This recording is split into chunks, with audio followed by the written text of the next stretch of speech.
оказывается, өз үйінде ремонт болып жатса, мына дауыс күшті естіледі екен. Жан, біз бойшы бар ма? Не болып қалды? Тісім ауырып жатыр. Еще мына көршілерде ремонт істеп білейін, басымды ауырып жүрді бар ғой. Мен сендер істеп жатыр деп ойласам. Жоқ, обезболивающий. Жоқ, басылады шығар қазір. Қатты ауырса стоматологқа барсайшы.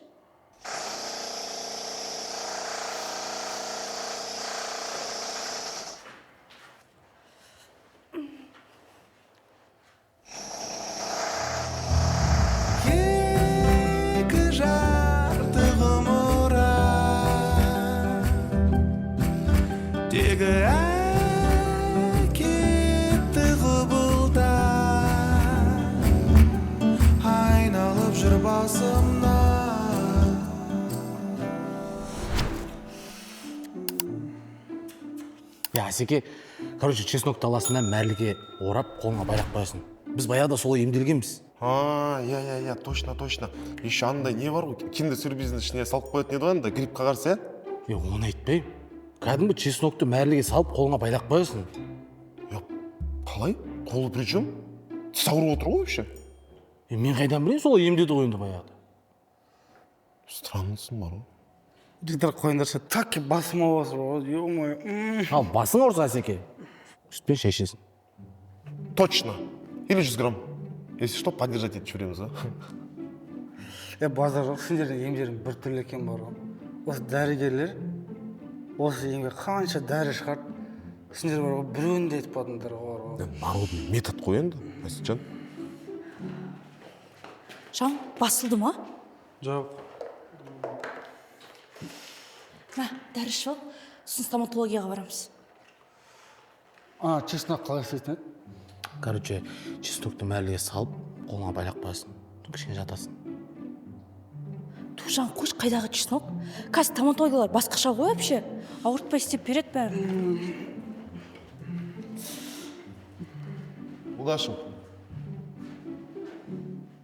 Адамның айтқанын тыңдамайды, Барып, шай қойшы. Мажет кішкене. Не? Өзіміз отырып шай ішейік.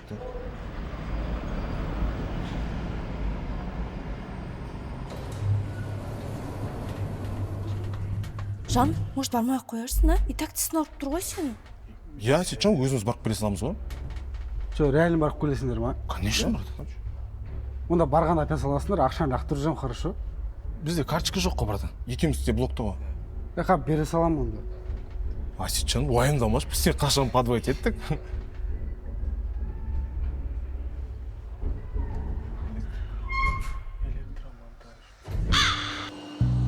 Айреке, шебер про сияқты өзімізге строительный компания ашу керек. Не ғой? Цех мынау ғой, қарашы, күшті ма? Кайф, я? Братан, может, керек емес, а? Біреудің ақшасы аманат қылып тапсырды дегендей. Сен қуасың ба? Первый очередь бар ғой. Мынан бәрі сенің қаныңды ойлаумен жүрмін мен. Надо будет ана есіктерді бәрін сатып жіберетін едім, өзім саған айтпай-ақ. Ты че, мен қаршығамын ғой, родной, сен үшін жүрмін. Братья? Навеки. Кайф осы жер бар ғой. Отходтардың строительный магазин. Надо будет. Брат! Отход, брат! Неге отход? Андай строительный отходтардың бәрін осында ұстады. Остановка, братан, қалайсың? Көпсің? Не ғой, братан? Строительный отходтар керек еді андай, бушный есік, там бракованный оқып қалған ше. Жоқ, сатпаймын. Қалай, братан, ты че, постоянно келіп алып тұрамыз ғой? Айтып тұрмын ғой, сатпаймын, брат. Бүгін демалыс бізде. Мен просто охранникпін. Братан, бізді мында бәрі біледі. Братан, 20 мың. Братан, 20 мың 450 болсыншы. Дұрыстап шай.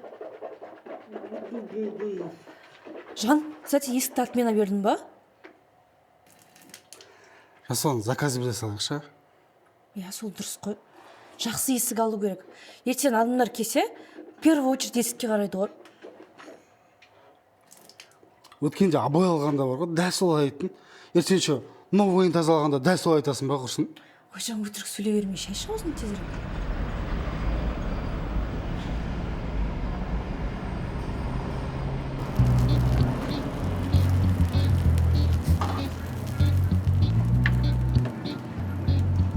Что там шашлык не өкпет да біздің, ё-моё. Қайреке, келе жатыр. О! Ай, от души. Молодец, Назарчик. Қайреке, осындай темаларды мықты істейсің бар ғой сен. Бай десең бизнесмен болсаң, ана Марғұлан Сейсенбаев сияқты боласың. Вот именно, ей! Оларға просто больше повезло да, бұның тағдыр ғой. Братан, по идее олардың бар ғой, жоғарыда таныстары бар. Андай бай болып кету мүмкін емес. Вот именно, ей, таныстары бар. А талант жоқ. Представляешь? Давай, тимбилдинг, мен атымнан замойщик. Давай, ұрбаш, жеп ұрбаш. Официант! 2 класс бізге. Тема болып жатыр. Ей, красавчик. Давай, Қайрекемен жүрсе, өлмейсің бар ғой, от души.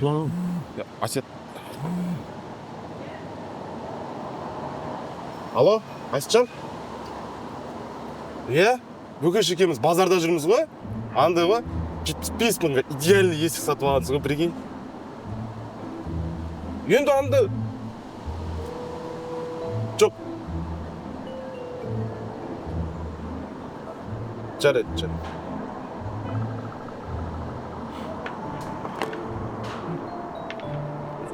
Берет. Айтшы Қайреке. Братан, білдім ғой осындай бірдеңе болатыны бар ғой. Бөкеш, жылай бермеш. Қазір барамыз, жетеміз, ақшамызды аламыз, кетеміз, түсіндің ба? Күзетші брат! Ақике! Ағайне! Оқыра! Охрана, брат! Ақике! Охрана, брат! Брат, менмін ғой, отходпын ғой. Брат, аша қойш, брат, сөйлесу керек еді, брат, срочно, брат. 21 мың шашлик, 6 мың теңге квас. Братан, 27 мың теңге қайдан тауып береміз? Ақике! Қайреке, 27 мың Жылай бермеш сен, пожалуйста. Бөкеш қаз бірдеңкесі болар. Айтшы. Охрана, брат! Шашлик жейсің ба?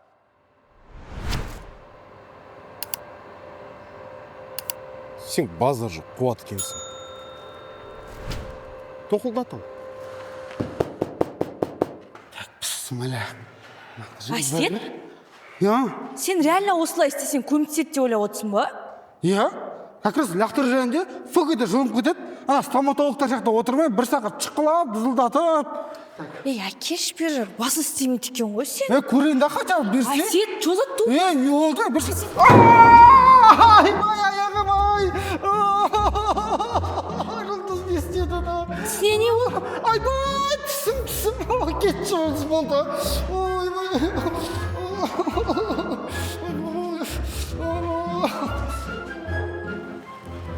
Не істейміз, Қайреке? Не істейміз, күтеміз енді. Охранник қой осында істейді, объектісі ғой енді.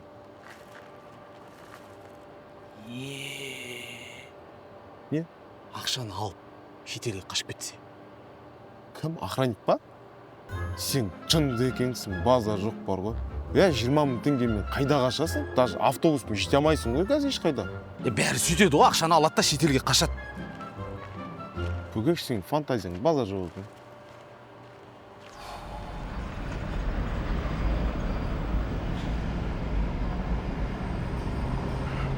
Сет, давай. Денсаулық үшін. Ой, ё-моё. Асет, сен басын точно істемейді бар ғой?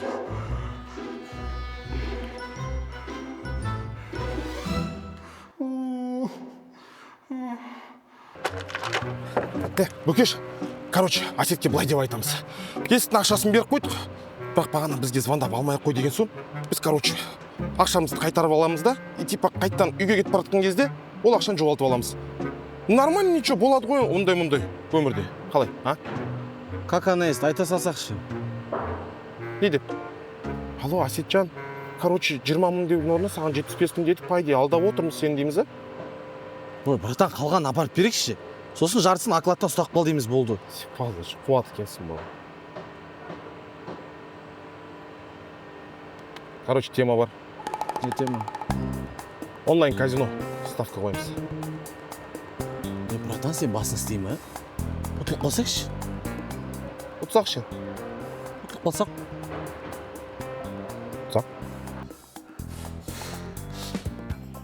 Мен басылды прикиньтісім. Қойш, өтірік айтпаш. Шынды айтам. Қазір тексереміз онда. сонда маған сенбейсің ба не? Ой, Жан, мен сен білем ғой, сен өтірік айта бересің, мен сөйлемейсің деп. Мен не өтірік айтайын құсын? Іш, Су ішкім келіп тұрған жоқ мен? іш.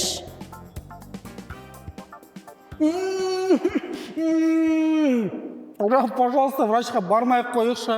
Түсім өзі басылады ғой, мен білем өзім істерімді.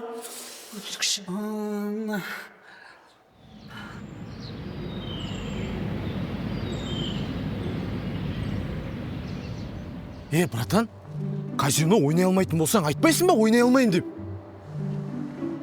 Өзің естің ғой ана блогердің айтқанын. Тем более қазақтың баласы нормально 15 секунд ішінде көтеріп аласың деп. Өзің де естің? Ол блогер айта береді, не істемейді реклама үшін? Сен бар ғой, вообще бір простой адам екенсің, на топ пойдет, сенің де қамыңды ойладым ғой. Жоқ, братан, ұят уже. Не айтамыз Әсетке? Қазақты ұят құртады, түсіндің ба? Братан, біздің жағдайда реальный ұят. Ал деген жерінен алып, қайту керек еттіке. Бүкеш, на топ пойдет бар ғой, қазір Әсетке звондап, бәрін как она есть айтам. Звонда? Звондаш? Звондайм.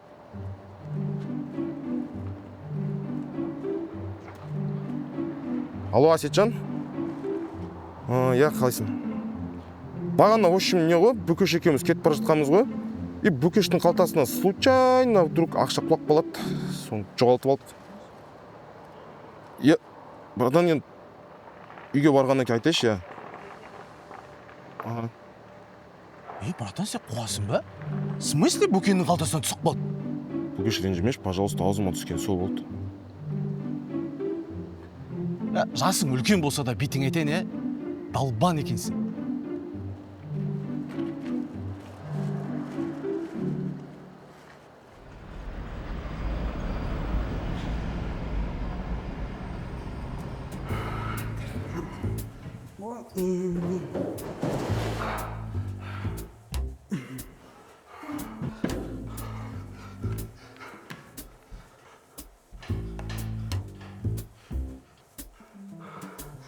Мен қазір білемін де, секірем, шыны жылынып кетеді, наконец құтыламын. Давай, Әсет, 2-1, 2-3. Асеке! Қош болды, өлмей қош болды, секірмеш, пожалуйста, Асетжан, пожалуйста, кешірші бізді. Жіберші. Жассың ғой сен әлі, жассың ғой. Ақшаңды қайтарып береміз, надо будет, қойшы. Надо будет емес, қайтарып береміз. Асетжан, қойш, пожалуйста, секірмеш. Не істеп тұрсыңдар? Жұлдыз, айтшы Әсетке, біздің кесірімізде өлмесінші. Әсет, не істедің тағы? Жіберіңізші, қазір бәрін түсіндіріп беремін. Асет вообще сені басты істемейді екен. Сосын да. Істемейді. Тебе не к стоматологу, сені оқыту керек. Жан, врачқа барайықшы. Бармаймыз, уже желанием кетіп қалды мен. Жан, пожалуйста, врачқа барайықшы, түсім ауырып тұр, не могу уже. Жүр. Сендермен кегесін сөйлесем түсіндір ма?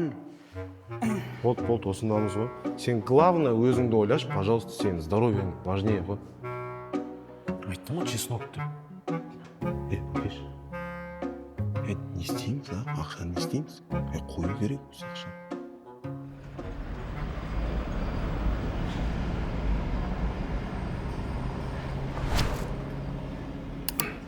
Есік ашып бере салайын ба? Көрші.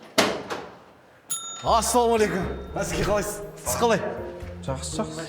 Мынау есік, бұл сіздерге подарок. Арнайы итальянский, французский фурнитурасы бар, качествосы. Мынандай вообще никогда сынбайды. Біз кешіп қойыңыздаршы. Әсеке, Жаке. Шын айтып тұрсыңдар ма? Да, серьезно? Таза итальянский.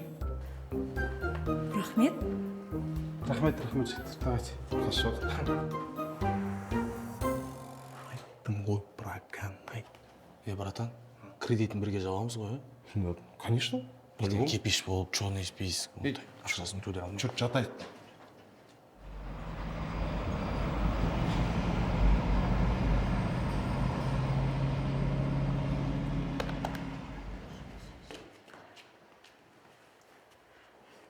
Әсет, мен бүгін кешке алып кетесің ғой, Қайдан? Тұржан, кеше айттым ғой мен саған.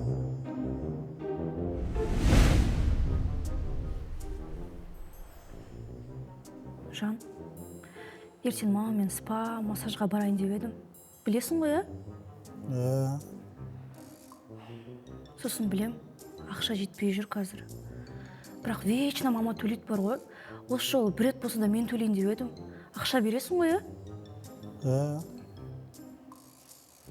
Рахмет, жан.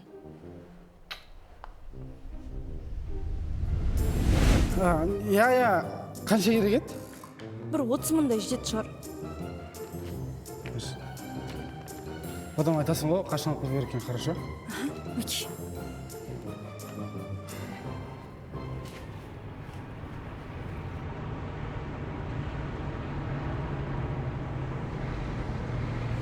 давай араластыршы дұрыстап істемейсің енді. Қаша, Ау, бізде материалдар жете ма, или тағы керек? кафельный клей керек и крестик керек, ананы равнять етіп тастайтын. Қойшы, прям жетпей жатыр ма? Жетпей жатыр енді. Жеткізіп бір нәрсе қылып. Никак керек, по-любому керек. Алло. Аға, ертең алып кетсем болмай ма? Бүгін? Жарайды. Араластырған. Сосын? Шпатель керек айтпақ, шпательді ала келші. Бірақ бүгін керек па? Бүгін керек болып тұр енді, ана ваннаны бастайық та енді крейікті. Жарайды. Ананы дұрыстап істейсіңдер, ананы көп дейді шашпаңдаршы, артық хорошо? Болды. Пош, істейші ананы дұрыстап. Жасап жатыр ғой. Алмайсың ба ана наклейкалардың бәрін, шешпейсің ба? Не анау?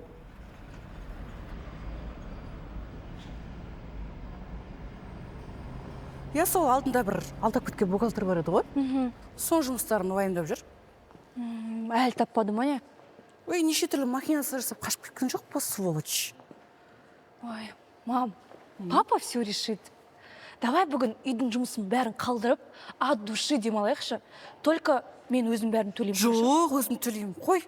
Мам, всегда өзім дей бересің. Бізде де бар ақша, если что. Ладно, жарайды, төле. Айтқан болсын. Сәлем.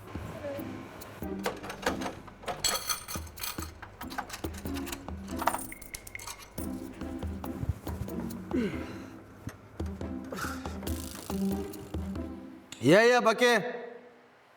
Болды, рахмет, бәке. Аха. Болды, хабарласам, бәке. Кім? Яна Атыраудағы Бауыржан дейтін братан ғой. Былтыр есінде ма, Астанаға келіп еді ғой қыдырып. Ну. Сол хабарласып жатыр. Не дейді? Прикинь, Тенгиздан жұмыс шығып тұр. 20 күн жасап, 20 күн демалам.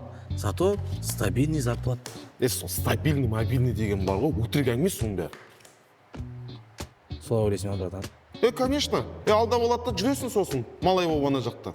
Ана алып беш, ана бүйтпеш, ана сөйтпеш деп. Конкретно. Бір құрт алып беш. Бар ғой, жей бересің бе? Аузымды толтырып жеген жақсы өлем, Мә, шүкке. Атак бар ғой, сол ақшалардың бәрінше, осы жерде битіп ақтырып табамыз ғой. Көтерін. Не істеп жатсыңдар, не отырысың мынау? Жұмыс істемейсіңдер ме, ё-моё? Қалай жұмыс істейміз, Асетжан, айтшы, бірде бір материал жоқ қой істейтін.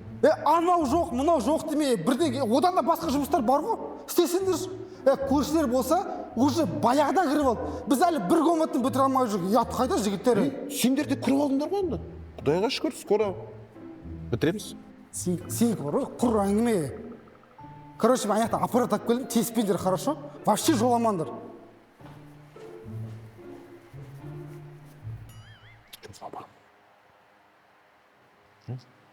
Ассалаумағалейкум, Ернұр досым, қалайсың, родной? Иші қалай, аман ба? Мамка қалай, мамка? Рахмет, үй алған ғой. Со ремонт істеп жатқам, ақша жетпей жатыр еді, аха. Брат, қарызға ақша жоқ па? Наоборот, мен саған қарызым ба? Аққа жіберем, брат, ұмытып ғой просто.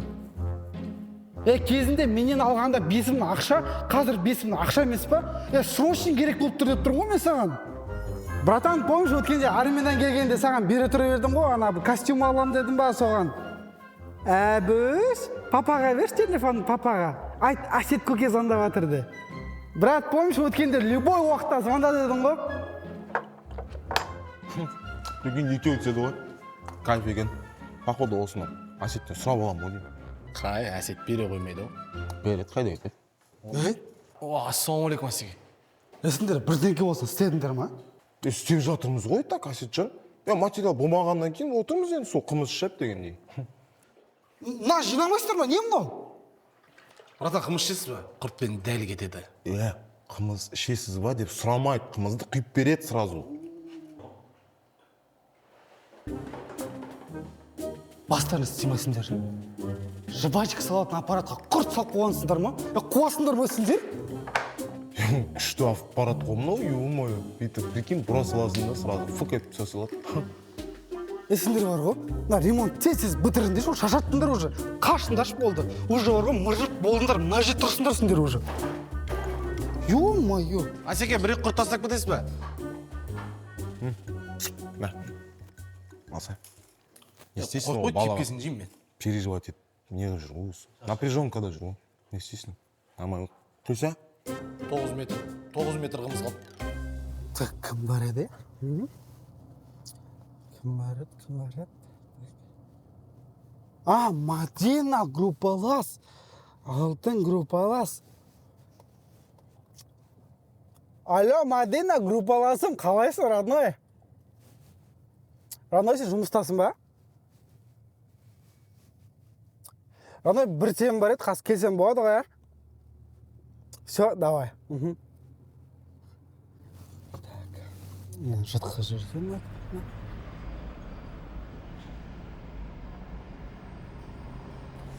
Жоқ, там группалас нормально жерге тұрып алып, ақшаны күреп атсың ба? Жағдайыңды гүл қылып алғансың ба? Жоқ. Тез айтшы. Маған спаға бару керек. Қазір кешіп қалсам ұят болады сосын. Оны аяққа бірге отырайық та, бар шығар. Жүр, кеттік.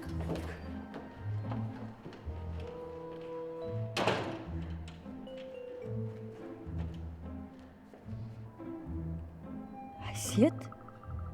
Короче, родной, менде дерзкий бизнес-идея бар. Құрт в аппарате.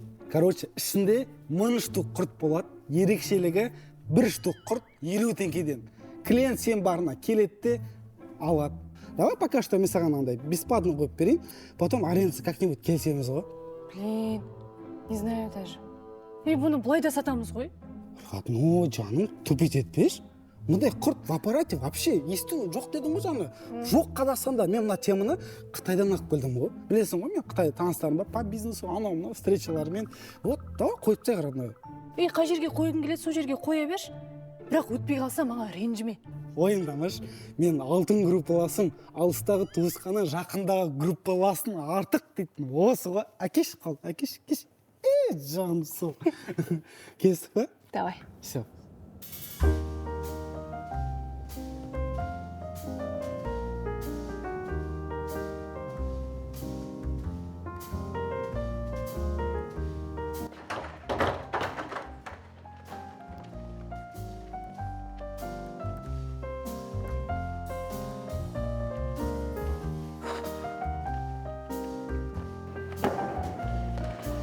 Мам, анжақта Әсет бір қызбен жүр.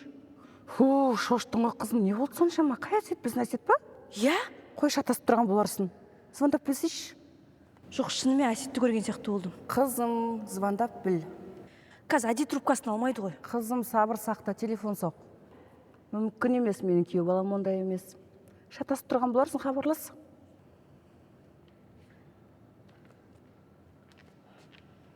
Алло? Әсет? Қайдасың? Ремонттың шаруасымен жүрсің? Жоқ, біз болған жоқпыз. Хабарласам, иә? Давай. Сонымен айттым ба саған? Қайдағы жоқты ойлап. Болды, жатшы, демалшы.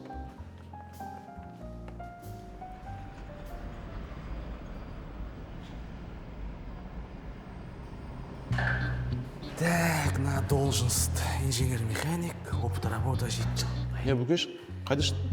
Бауыржан брат звондаған, соған резюмемді апарып келейін деп компанияға. Серьезно ма? Қуасың ба сен? Максимум алатын сол жерде 200-ақ мың ғой сонда. Братан, зато стабильный ғой. Барып көрейін да, айтып қойдым Бауыржан братанға. Давай сен де резюмеңді алып кетейін, зато екеуміз бір компанияда жасаймыз. Сол қалды.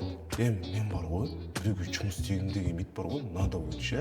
Осы жерде жүріп ақ, былай ақ таба беремін ғой ақша. Өзім ба? Жарайды, өзің біл, братан. Тәуекел. Кетті, мен барып келем. Әсет ақшаны қашан кеткен? Аванс салу керек еді. Ладно.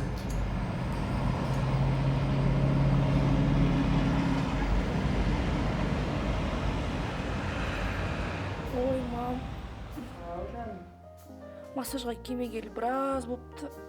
Рахаттанып жатырмын. Әрине рахаттанасың. Қызым, сендер жассыңдар ғой, хотя бы айына бір рет болса да өздеріңе уақыт тауып келіп тұрсаңдаршы массажға. Просто жұмыс, тірлік бар. Өзіңіз білесіз ғой. Доча, шаруа, жұмыс, ақша деп жүргенде білесің бе? Жас шақтарын қалай өтіп кеткенін байқамай қаласыңдар. Ақша деп білесің ба? Ақша деген ешқашан жеткізбейді. Ну да. Алло, Әсетик, жарты сағаттан келе аласың ба? Ага, күтем онда. Как раз сол кезде мен де боспын. Айтпақшы сенің құртың ұнады маған. Пока, күтем. Әсетик дейді ғой еще. Доча, басқа біреу шығар? Мам, неге оны зачатте бересіз? Мен сізге айттым ғой, өз көзіммен көрдім деп. Так, стоп, қызым. Бұлай асығыс шешім қабылдауға болмайды. Мам, көмектесесіз ба, көмектеспейсіз Қалай ба? көмектесем мен саған? Ана қыздың шашын жұлып. Шашылу, башылу деген болмайды. Бірінші анық-қанығын біліп, Әсетпен сөйлесіп. Сәлеметсің.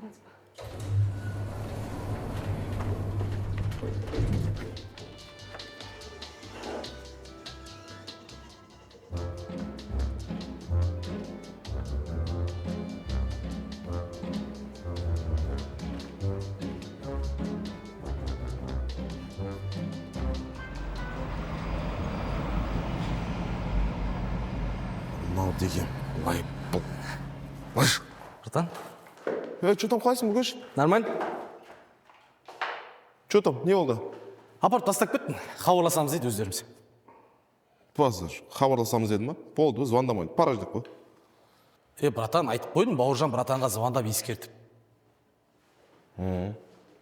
Давай, красавчик. Кеси, сен ана задирканы ал да, ана жердің бәрін жаман ұсташы. Сен болгаркамен әлі өтсің бе? Мынау ашылмай қойды ғой, ашылмай қойды. Қаның шықты уже бар ғой. Қойшы, братан. Мә. Ал болмай. Ай, қызым, ұят болып қап жүрмесін. Сонда не? Әйелі бар еркекпен сөйлесу ұят емес па? Енді Әсет айтпаған шығар әйелі бар екен. Мама, қазір интернеттен іздеп бәрін тауып алуға болады. Сонда ол іздеп, тауып, үйі бар екенін біліп, басын алдырып алайын деп жатқан ғой. Кім? Әсет па? Мам, қайдағы Әсет? Ана қаншықты айтып жатырмын мен. Саламатсыздар ма? Саламатсыз.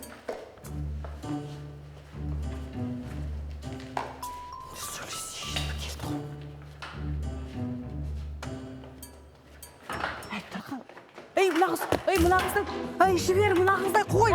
Болады, тұншығып қалады қазір. Мінезін ай, құдай-ай, мына қыздың. Шығып көрсін ал. Ашыңдар деймін, кімсіңдер сендер? Көмектесіңдер! Полиция шақырам қазір, ашыңдар! Әсетик дейді ғой, су. Полиция! Қайдағы? Әсетик, ашыңдар! Сен бар, мен сұрай тұрам.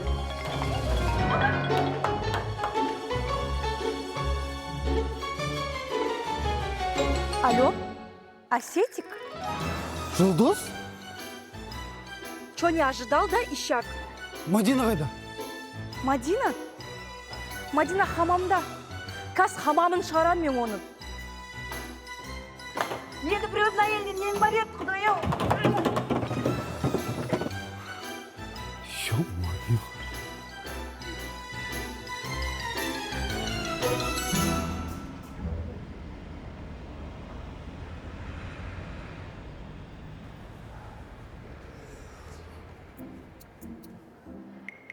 Жұлдыз, бірінші бәрі нормально біліп алмайсың ба? Мен де дәл солай айттым, бірінші бәрін біліп ал дедім. Тыңдағысы келмейді айтқанда, тура әкесі сияқты. Мадина, кешір, пожалуйста. Ничего. Все нормально. Просто хотя бы Әсеттің әйелімін десең де болатын еді ғой. Түсінетін едім. Жүрейін енді бәріне. мен Асетиктің әйелімін деп. Жұлдыз қош болды. Не қош? Не қош, сен кінәлісің. Айтпайсың ба сразу бизнес бастайын деп жатырмын деп. Сен білесің, как всегда мен бизнес бастап жүріп өткеннен кейін айтатынымды. Қойшы сен. Все, мам, кеттік. Қасымжан, кешірші, ренжімеш, я. Әсет, сен де ренжімеш Жұлдызға. Иә, мен де кеттім онда.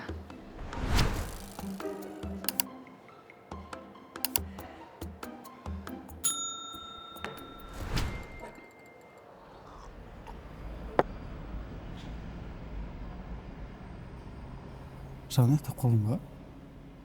Иә. Ақтап қалған адам сөйлемейді ғой. Ладно, қайырлы түн. Асетик.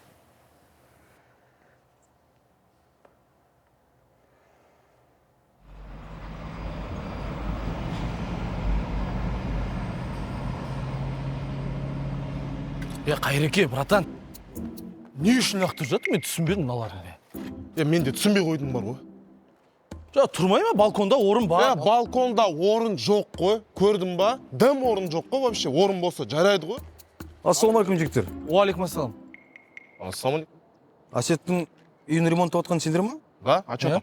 Мен Жұлдыздың әкесімін. Ох. Амансыз ба? Жақсы ма бәрі? Жақсы. Жайша жүрсіз ба? Бір шаруамен жүрмін жігіттер. Сөйлесу керек. Айта беріңіз.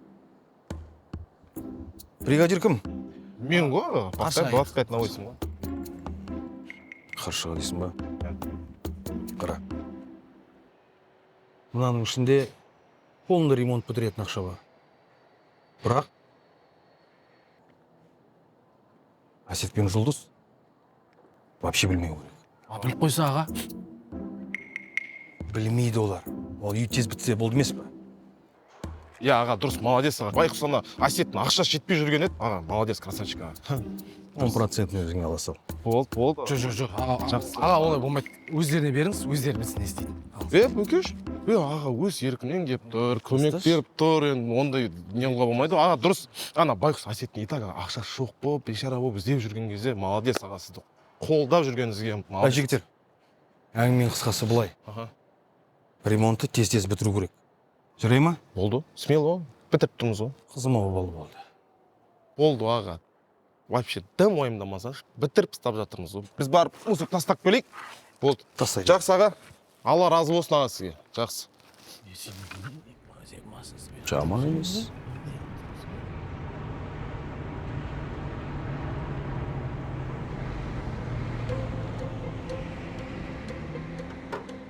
Жақсы, онда офисқа барайық. Қанша уақыт примерно? 5-7 минут қой. Все, жақсы.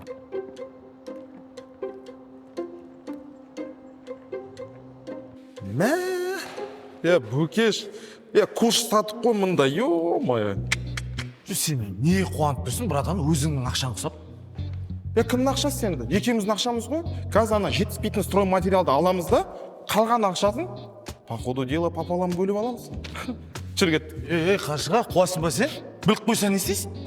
Кім білет, айтшы. Ана екеу біліп қоймаса болды, өзі айтты оны. Олай болмайды Қаршыға. Жұлдызға апарып береміз, өздері біледі не істесе де ақша. Тоқта. Қайдағы? Мына бизнес ашатын адамдар бар ғой. Өз ақшасымен ашмайды олар, білесің ба? Бәрі ұрлайды, жарлайды, движение жасап, өстіп тауып, бизнесқа салады. На то пойдет, бұл өкіметтің ақшасы емес қой, ұрлап жатқан жоқпыз ғой, родной, түсінші соны. Білмеймін, братан, ұят сияқты как. Арым жібермей тұр. Түгі де жоқ.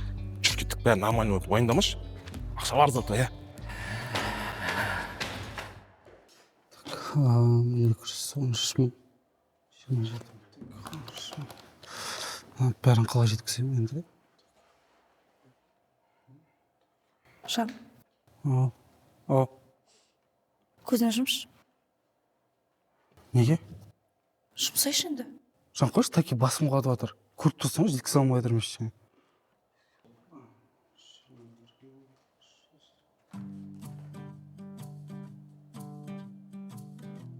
Не мынау? Ақша? Жоқ, көріп тұрмын ғой ақша екенін. Қайдан алдың? Надеюсь, кредит емес? Жоқ.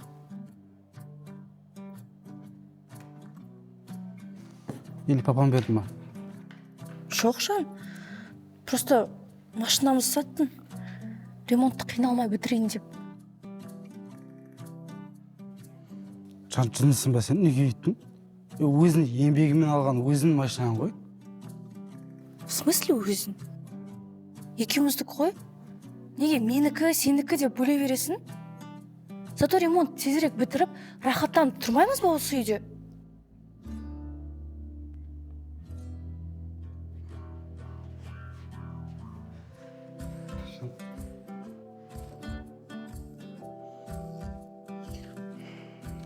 Жан, рахмет сен қолдауыңа. Жан, енді екеуміз бір-бірімізді қолдамасақ кім қолдайды?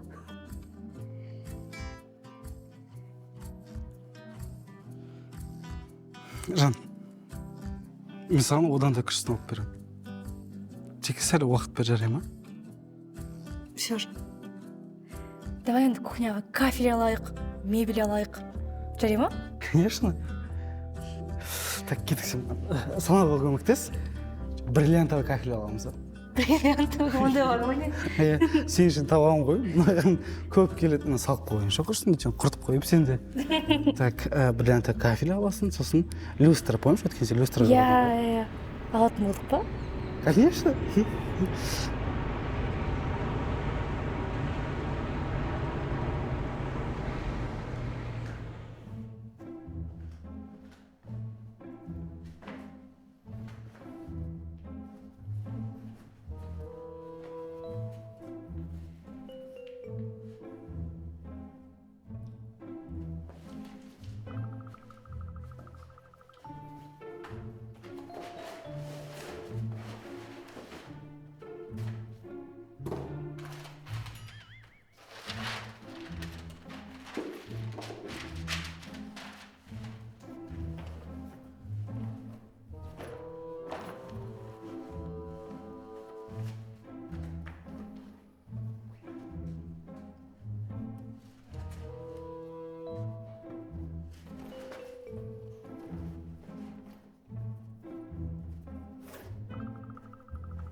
Көрсетейін саған, біреудің ақшасын алғанды.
Қаршыға!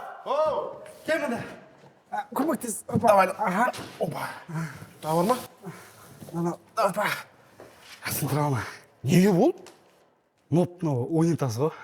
Базар жоқ, Бара, қойып тұршы орнына. Қазір ма? Сосын қойсайшы. Қаршыға, сен сосын бітпейді ғой. Сен сосын ұзаққа созылып кетеді ғой, 3 километрлік. Ё-моё, кәс.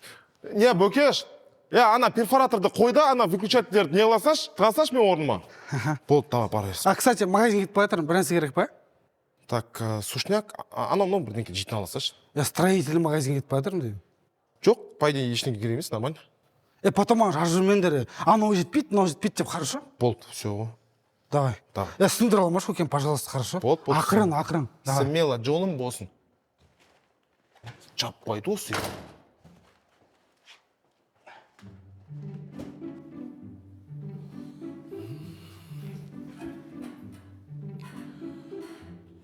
Жетті өшірген сияқты вроде.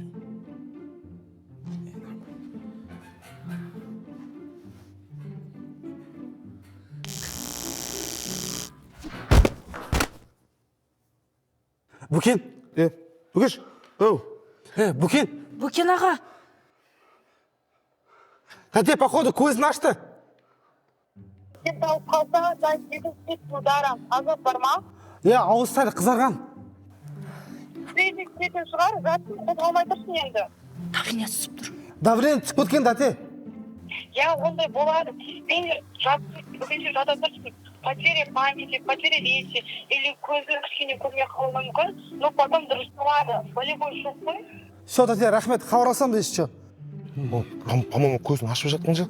Шошыттың ғой жаным. Бүкеш, тұршы жатып алмай сен де бар ғой. Ой, жатсын деп. Бұл кісі вообще профессиональный электрик қой.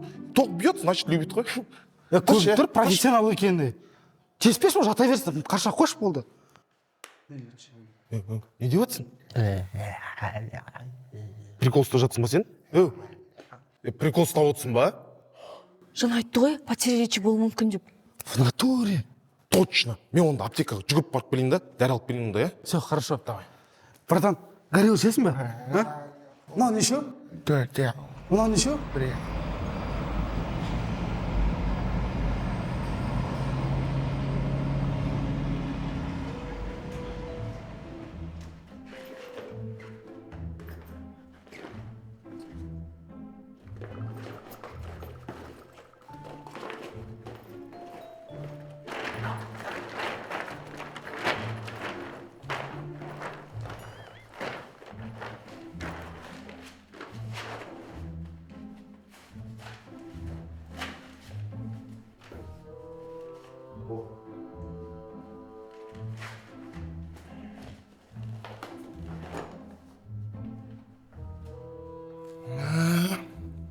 Ақшаны қайда қойдым, а?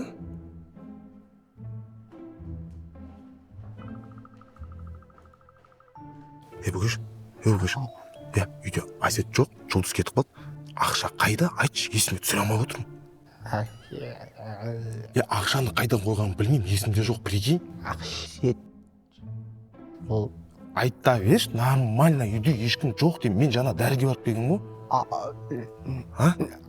Жатсы, қайда барасың? Жатсы саған жатсын деді ғой. Не болды? Тұрмас не деді саған? Не болды? туалет. Қыңқ етесің ба? Да? Болды, без проблем алып барам ғой. Байқа ана жерде не қылсаң, өзің не қыласың, түсіндің ба? Потом жуып жүрмей ана жердің бәрін, Жүр, давай. Давай, тұрсайын.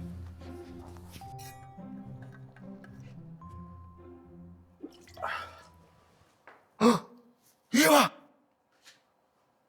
Давай-ё! Не болды, кіші болып қалдың ба?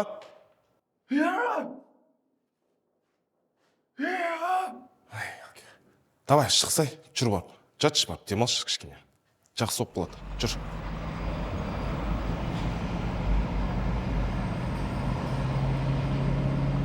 Так, клей алдым. Краска алдым. Так, клей 4 жететін шығар. Жетпесе тағы ала салармын, да? Или сразу алып кетейін ба, артық емен, тут. Мынау не үшін звондап отыр екен, Алло. Ассалаумағалейкум аға. Жақсы, аман сен жайлап. Ремонт жүріп жатыр ғой, жақсы. Енді біткенде естесіздер ғой, новосельеге шақырамыз ғой.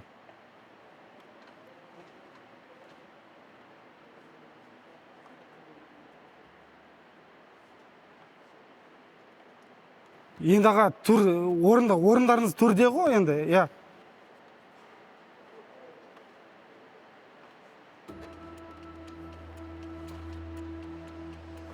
Ё-моё, Жұлдыз, в натуре солай істедің ба не? Ема!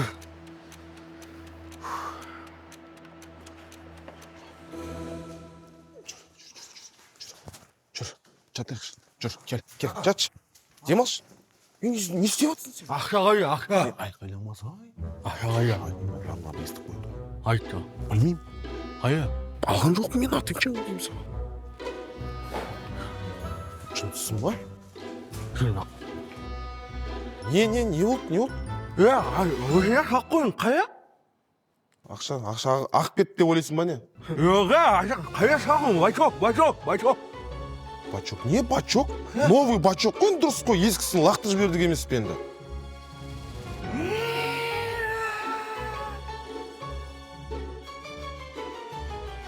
Далбан. Ишак.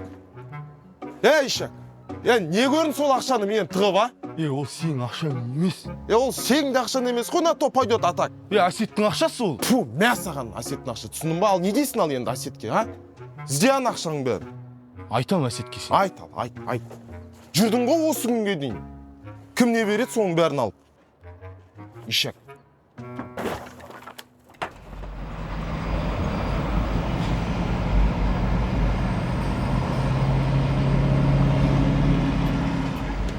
Жұлдыз, неге бәрі как есть айтпадың сен? Нені? Сен батима звондап айтып бер. Мен бәрін білем. Әсет, дұрыстап айтшы, нені айтып берді? Жұлдыз, пожалуйста, тупить етпеші. Адамша мен сені сұраймын. Мен саған бар ғой, нормально айттым ғой. Сені батин ақшасы маған вообще керек емес деп. Осы ремонтты өзім бітірем, өзім бірдеңкесін қылам деп. Әсет, мен саған нормально айттым ғой, мен машинаны саттым деп. Жұлдыз, шынымды айтсам бірдеңе бола ма, а? Айтшы маған. Мына ақшаны ал да, сен папаны апарып бер. Сосын айт, біздің өмірге вообще араласпасын деп. Шаршадым мен уже. Әсет, мен папам не істеп қойды саған сонша? Екеумізді қолдап жүрді ғой? Сөйлеген шығар. Бірақ осы 5 жыл бойы алмаған квартираны енді алып тұрсың ғой? Рахмет! Осы үйді өзім алдым ба, өзі ремонтты бітірем конкретно. Сен папаның көмегі біздің өмірге араласпаса болдым. Сол жетеді маған. Есінде olsun Әсет. Мен саған как есть айттым. Папам маған ешқандай ақша берген жоқ. И потом артынан келмей ақ қойшы. Рахмет саған. Келмеймін мен.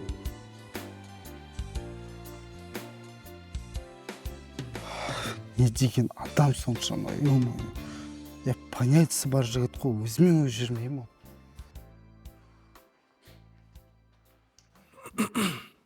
Асетжан, Не ғой, саған бір әңгіме бар еді? Не болды тағы? Не алу керек, айтшы маған. Жоқ, ештеңе керек емес. Не ғой? Қазір бөкен өзім айтам дейді. Асеке,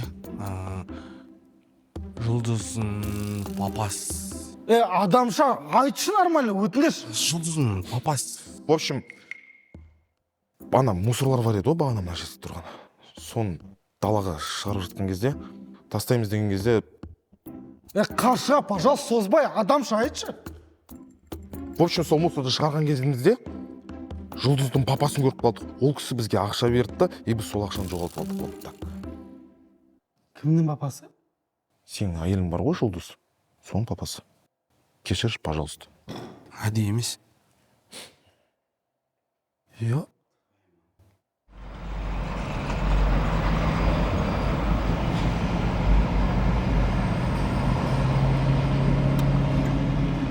Ағындым бағым,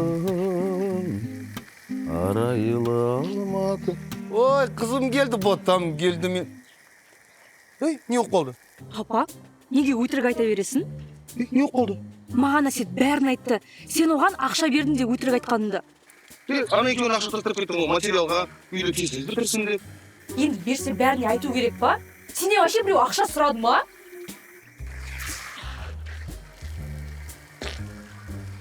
Осыларға көмектесемді жақпайсың.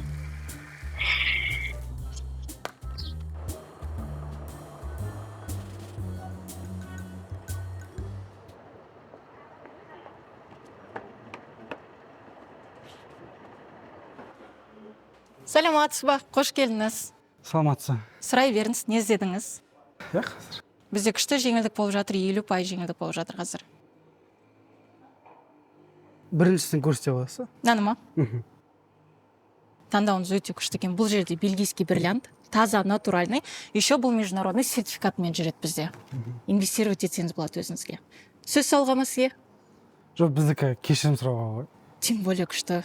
Бұл еще күшті жеңілдікпен беремін ғой сізге. 50 емес 60% деп беремін. Бола ма? Әдемі ғой, осы берсеңізші. Жүріңіз. Осыны алсам кешіреді дейсіз ғой, по-любому. Конечно, кешіреді. 3,5 миллионның жүзігі. Кешірмесе возврат болады ма? По-любому кешіреді, уайымдамаңыз. Да, болды.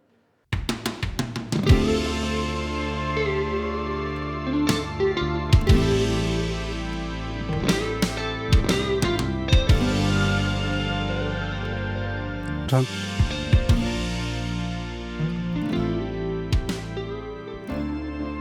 Бұзылған тіршіліктің ырғағы бәрінде көрінеді. Мен дұрыс емес пе? Қаршыға маған бәрін айтып берді. Кешірші мен жан. Мейір?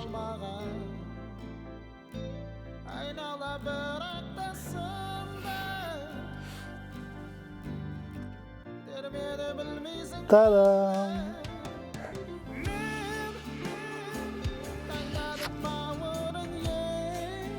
Қалай?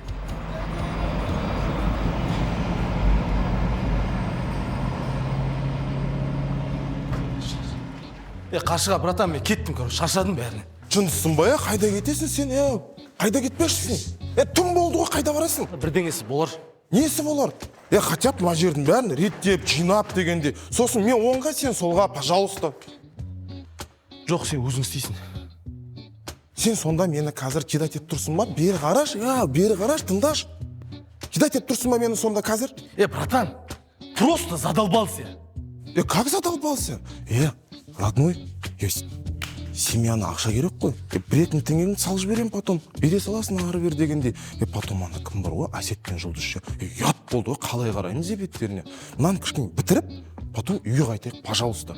Сен и так бар ғой, ана коридорда бітірмеген жұмыстарың бар. Ана кухня мен туалетте де. Мынау ше? Не мынау? Пожалуйста. Дайын тұрған нәрсе ғой, братан. Апасына ғой мынау. Тек патрон саласың, болды.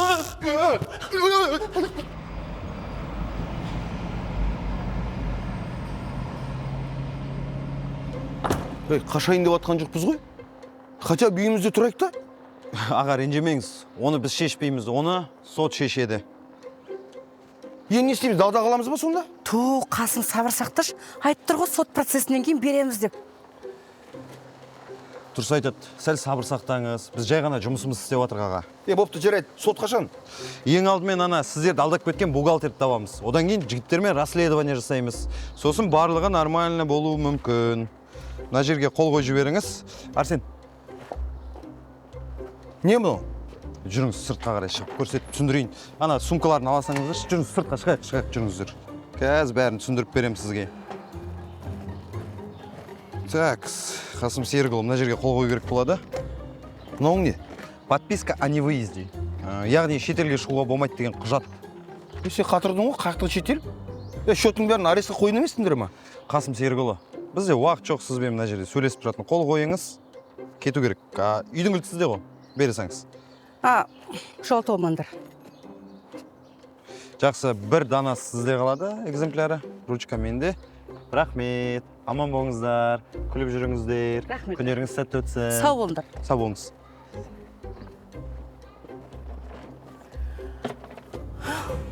Жаным, не істейміз? Таңғас ішеміз. Мына қатырды ғой, қайдағы таңғас? Үйден айырылдық. Машинеден айырылдық. Сен дым ойланбайды екенсің, Ойланғанда не өзгереді? Кеттік жүр. Ұста чемоданды. Мира қатырдың ғой сен.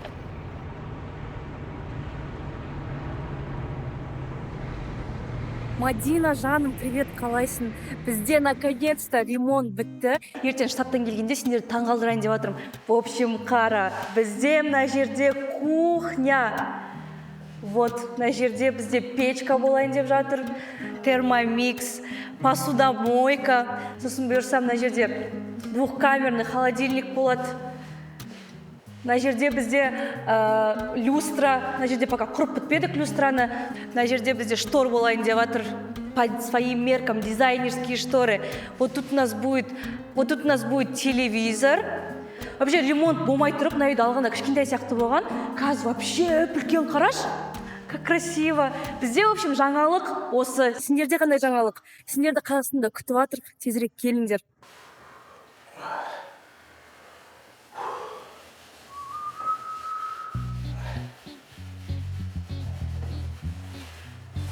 Бол, давай, бітірейікші ма. Қайреке, братан. Бәрін до мелочи пландап қойғансың ғой. А чё, басқа қағаз таппай қалдың ба? Братан, енді ойым ойлап тұрды да қолым жазып еді, тапқан қағазым осы. Ол емес маңызды. Тыңдашы, братан. Братан, екеуміз бастық боламыз. Ол үшін Инстаграм ашу керек, таргетке салу керек. Анда-мында таратамыз, сосын өзіміз сияқты бар ғой. Ремонт, бригаду, пафо деп жазып қоямыз. Короче, түсінесің ба? Барлығына Жарып жіберетін бригада, да? жарып жіберу керек қой. И 2-3 бізге не табу керек өзіміз сияқты бригада. Ол не үшін де? Не үшін? Ойла, қаладан 2-3 объектіні бірге ұстаймыз.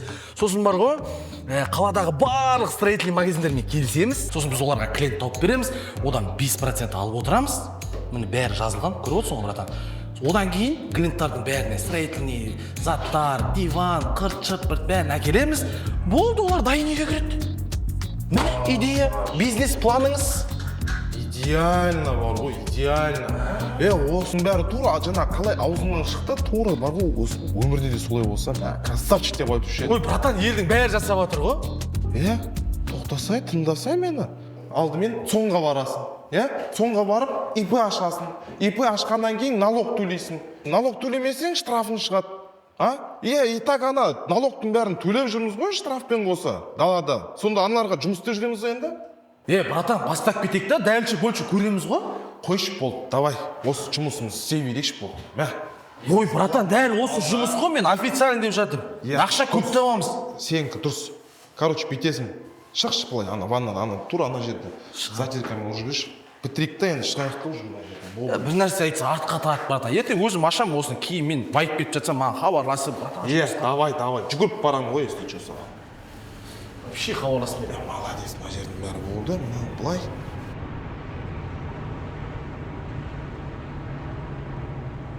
Давай. Қорықпа. Давай. Хоп, стоп. Ассалаумағалейкум. Асетия, қалың қалай? Осы сендер не жеп пысық болып жүрсіңдер, Құтты болсын, бауырым. Ой, рахмет, брат, рахмет үлкен. Жұлдыз қайда? Үйде ғой, брат. Білмейді ғой машина алғанды, сюрприз ғой. Қош, серьезно ма не? Потом еще берейін өтқанда келсе, жағына поддержка болып, видеоға түсіріп, ана сатысқа салатын контент болсын да. Жоқ, келеміз ғой, конечно, көмектесеміз ғой. Кеше ғана үйге жинап жатқан сияқты едің ғой? Енді бүгін машина алып жатсың. Өткенде ана Жұлдыз ремонтқа деп машинасын сатып жүрді ғой. Соң қалғаны ақша қостым да, рассрочкаға болды мынаны. Дұрыс, конечно, ертең қиналып қалмасаңдар болды, әйтеуір. Бір жерін жыртылып, айырып, инфаркт болып. Ертең ипотеканы төлей алмай, үйді алып қойып жүрмейік. Брат, айырып жұмыс істеп тұр қой примерно. Ойлаймын да, қайындашқа тұрған 5 жыл просто кетті деп. Сразу қорықпай, бөлек шыға салу керек еді. Конечно. Все, еще көмек керек болса, шақыр. Смело ғой, білесің ғой бізді. Все, брат, звондаймын, берейін деп жатқанда обязательно кел, Все, хорошо. Давайте. Осылар не жеп пысық боп жүр? Әйтеуір өзіміз 10 мың теңгені алсақ кредитке жанымыз шығып кетеді ғой. Ақыр рассрочкаға отыр екен, джип алмаймыз сразу же. Китайский да шығыр еще. Бөкеш, болмайды, жұмыс табу керек. Болып қалды ғой мына жақтың бәрін үшін. Братан, айттым ғой саған, Инстаграм ашайықшы, фотомызды салайықшы, реклама жасап, таргет жіберейікші, братан. Қойшы, ол ұзақ шаруа ғой. Баяғыдан да объявление бере салайық подъездің алдына, болды ғой. Қарсыға сен өмір тыңдамайсың бар ғой адамды. Не болды? 2-де 1 болып, қашаннан бері айтып келе жатырмын, братан. Объявлениесін ес, қашан көрдің сен объявлениені соңғы рет? Кеше ғой. Қайдан? Подъездің алдында. Не деп тұр? Продам кошку деп тұрған, по-моему. Братан, короче, өзің біл. Мен өз идеяма сенем, өзім осын жасайым. Бүгін осы үйді бітірейік, сосын все, екеуміз екі жаққа кетейікші, братан, болды. Дұрыс, молодец. Ана затиркаңды бітші алдың, давай. Уақыт өтіп отыршы.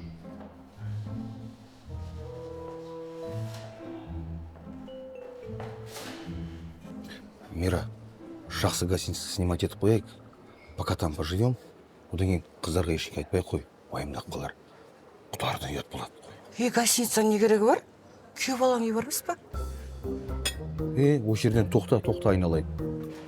Қой. Не болды? Үлкен адамдар, бәрін ашық айтайық. Ұят несі бар? Ештеңе ұрлаған жоқсың. Әлде шынымен өтірік алдап налог төлемей қойдың ба? Жоқ, Құдай сақтасын. Білесің ғой мен тап-таза екенімді. Енді отырған не бар екен? Какиіс айтамыз балаларға. Мира, жаным қараш, жасым 50-ге таяп қалды. Сонда қалай? Үйің жоқ. Жұрттар не дейді? Жұрт дей берсін. Жұрттың сөзіне қарасың, аш-жалаңаш қаласың, білесің ба? Дым мән беріп керек емес.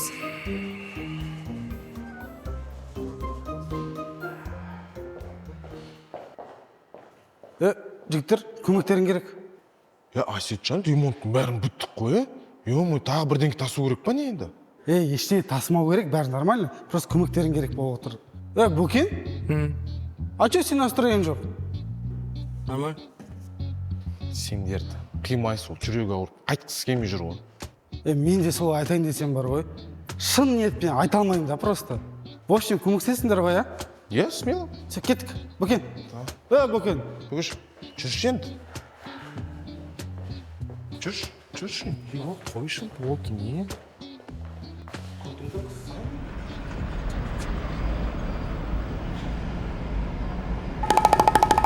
Мира, ұстап тұрсың ба? Қасым, болш енді, ауырсын. Давай, жібер. Жібер. О, міндің ба? Иә. Ойбай. Байқаш, абайла. Енді ашысты. Абайла секір. Опа. Ашысты.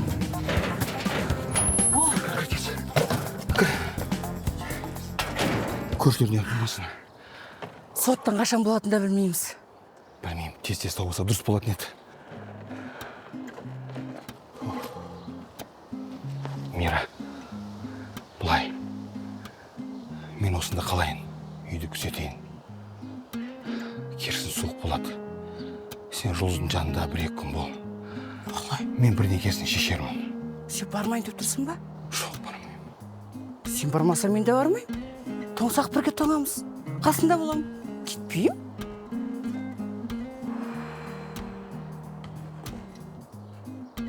Мира, не деген қырсықсың? Барсай қыздың жанына. Бармайым. Ақырын кет. Аша. Блин, Жан, капец интересно. Не деп ойлайсың, Жан? Телевизор? Жоқ. Стиральная машина, да, Жан? Жоқ. Диван ба, Жан? Диван, как раз бізде диван жоқ қой. Диван, да? Жоқ, вообще ондай емес. Онда, Жан, печка ғой, печка. Точно печка. Жоқ, в общем, Жан, таппадың. Дайынсың ба? Иә. Давай. 1, 2, 3. Сюрприз! Жан, серьезно? Пранк емес па мынау? Жоқ, Жан, қайда пранк? Машинаң құтты болсын, жаным-ау. Серьезно, да? Сен лайықтысың оған. Жан, зачем надо было? Ипотека жападық получше. Жаным-ау, сен оған лайықтысың. Рахмет. Маған шыдап жүргеніне, маған көніп жүргеніне. Сен поддержкаңа рахмет. Жан, сен поддержкаң болмаса, может, мен осыған жетпейтін шығармын. Рахмет саған. Рахмет.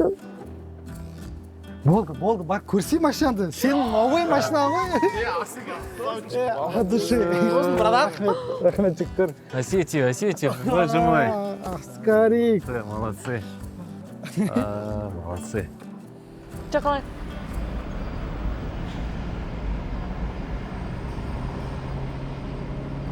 Бөгеш, тоқтай тұршы.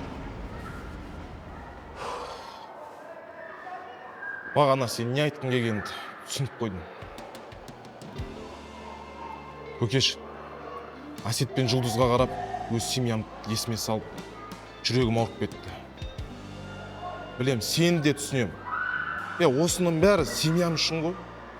Сен үшін. Енді осындай болып қалады деп мен ойлаған емеспін. Жаман ойын болған жоқ. Түсінші соны. Братан, если честно, мен де шаршап кеттім. Әркімге өтірік айтуға. Шаң болып жүрді. Братан, түсінесің бе, менде семьяма ақша жоқ деп айтудан басқа ештеңе айта алмаймын, братан. Себебі бәрін көтінен керісінше жасаймыз. Өкеш, бәрі жақсы болады. Ашайықшы, компаниямызды ашайықшы. Мы сможем это сделать. Давай, братан. Давай докажемся.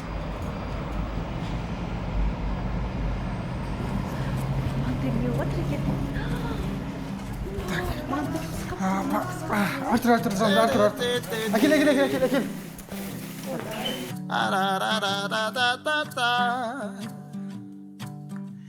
Не болып кетті күн мен түнім ауысып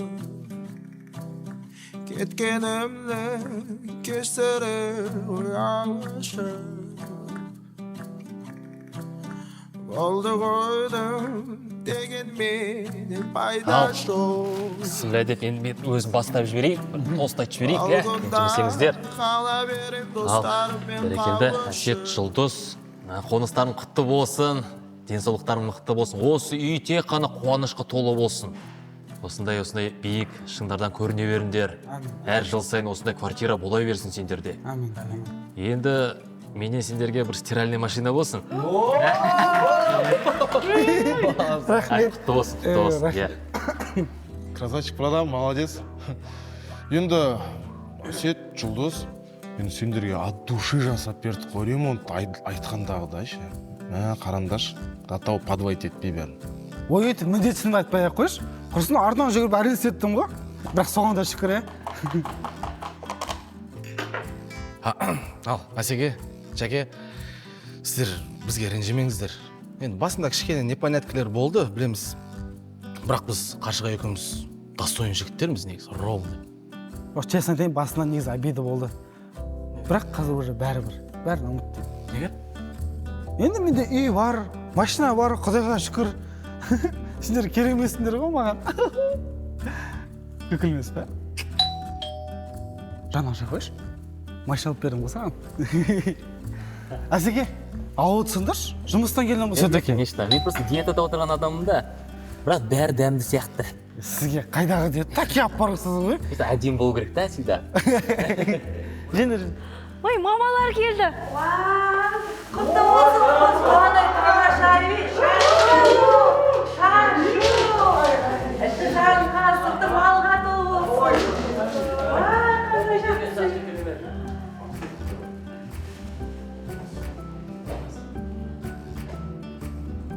Ал, үйлерің құтты болсын. Ну чё, Наташка, қош келдің? Менің үйіме. Әсет. Да. Сен маған ренжіме. Мен жаман болсын деп ойламаймын ғой. Пап, бәрі нормально. Білесіз ғой, мен сізге ренжімеймін. Шынымды айтсам, Жұлдыз сізге қалай сенеді, дәл солай маған сенген қалай. Қиын кезде сізге емес, маған келіп бүкіл проблемаларын айтқан қалай. Мен Жұлдызды никогда ренжітпеймін, папа. Мен олай тәрбиелемеген. Так что ойындамаңыз. Ренжіме, балам.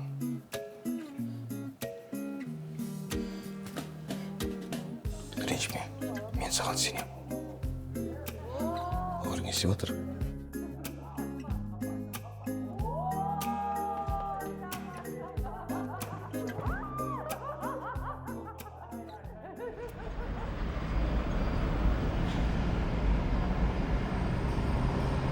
Сонымен Мұхтарды таба алмадық қой, жоқ болып кетті өзі. Ол Мұхтар деген өзі беспонтовый адам, алдында да түсінгем, иә? Айтшы. Не ғой, Тадя? В общем, енді по-соседски келіп тұрғаннан кейін енді өзіміз сізге өз еркімізбен дегендей. Не істеу керек сонда? Не ремонт? Енді обычный ремонт қой. Обычный онда қандай? Хай-тек па, евро ма, или анда фык етіп бәрін көтеру керек па? Жоға, жай обычный обои, есік, кафель деген жұмыстар ғой. Дұрыс. Тәте, енді біздікі былай ғой, Құдайға шүкір, осы салада жүргенімізге енді 30 жылдан асып кетті да. Қазір мен бүкіш екеуміз бір сөйлесіп алайын, иә? сосын кеп сізге айтайын онда, иә? Жақсы, аха. Болды, жақсы. Бүкеш, яма? Үшім, 80-ден аламыз ғой? Ая 500-ден, иә? 200-ден. Иә, аман, Тадя, енді қазақпыз ғой енді. Әдемі екен. В общем, 500 мың теңге жасап береміз сізге ремонт. 80 квадратын шығып тұр. Иә, 80 квадрат, иә. 500 мың нормально болды. Я нормально. Қашан бітіресіңдер? Сізге қашанға дейін дайын болу керек? Енді чем раньше, тем лучше. Бір ай болды үйіме кіре алмай жүргеніме. Тадя, онда бүйтейік та, сізге 50%-ын сразу бере саламыз. Болды. Ұра береміз. Иә, берем ғой. Болды, ары кетсе бір ай под ключ қолыңызға дайындап береміз бе? Жақсы, онда бар договор жасап келейік та? Договор? Тадя, ол договор не істейсіз оны? Өзіміз по соседски кеп тұрмыз ғой дегенде, өзіміз өз еркімізбен сізге кеп көмек берейін деп тұрғанымыз ғой. Не надо, зачем? Ертең таңғы 7-те осы жерде боламыз ғой. Сіз 6:59-да болыңыз, біз 7-те келеміз, бастап кетеміз. Уайымдамаңыз. Жақсы, онда мен сендерге сенімдімін. Бәрі ойдағыдай болады деп үміттенемін жігіттер енді. Болды, Тадя. Дұрыстап енді бәрін жасап беріңдер. От Бүгін енді души. кіру керек енді. От души жасаймыз ғой, барып шай ішейік онда. Қар үстінде жорғалар, мынау кімнің ауылы, Бөкенбайдың ауылы. Бөкенбай саған не береді? Ешкі сауын сүт береді, жылқы